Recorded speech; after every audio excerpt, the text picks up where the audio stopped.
Now, wow, things they really happen. Police just raid one gay wedding for Uganda.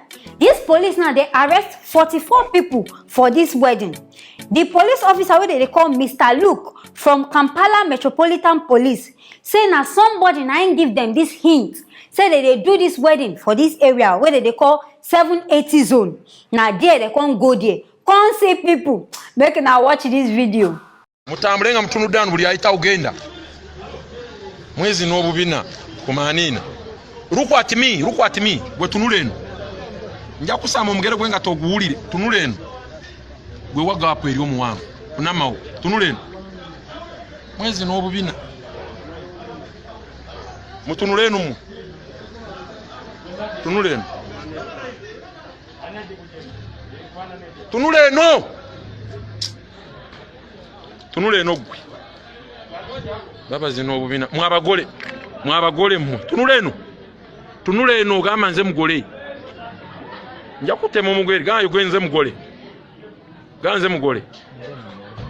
And I don't see as these people dress. The one who even funny myself, now that man wey wear orange cloth. See, if blessing na mama cloth wey mama wear for 1980. Now this boy carry con doing wedding.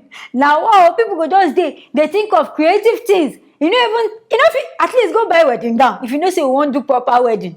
All these ones now see them in the boys. Some of them do makeup. Some even wear wig, wear woman clothes. As police carry them go. I not even sure say now about say they be gay. Now make them arrest them. They talk say one, they no obey the COVID rule.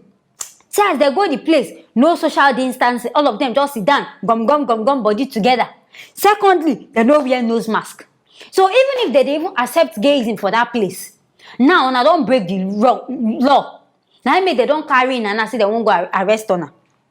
And another thing they can't talk where shock me now, they can't see used and unused condom for there. For wedding ground. On an office wait making I go in a house now for the wedding ground. Now in a one con they do the kurukere things. Now wow, this kind Uganda wedding, you overshock me. I never hear say person go wedding. They can't see condom for the place of the wedding. I never hear them reach. Now this first time, now they hear and those as now they hear this thing self, you go they funny on her. Because this kind matter, I know they understand. But some people say they support these people saying gayism no be sin. I know talk saying I sin no. But for people who know say their country know they accept them. Make una travel go country where they accept them. Then una go feel live on a life and una go feel follow their law normally. No be say you go come African country where you know say they know they accept this thing. You know one come claim right say una get right. As it be like this now, they don't carry them go police station, they don't arrest them. And for now, I don't know as they want to do them. Maybe they go pay, maybe they go stay there for how many years. I never know as they want to do them. But as the matter be like this, making yourself comment. And making don't forget to like, share, and subscribe. Now on a girl, Mina baby, M to the I to the N to the A. I go see you now for our next story.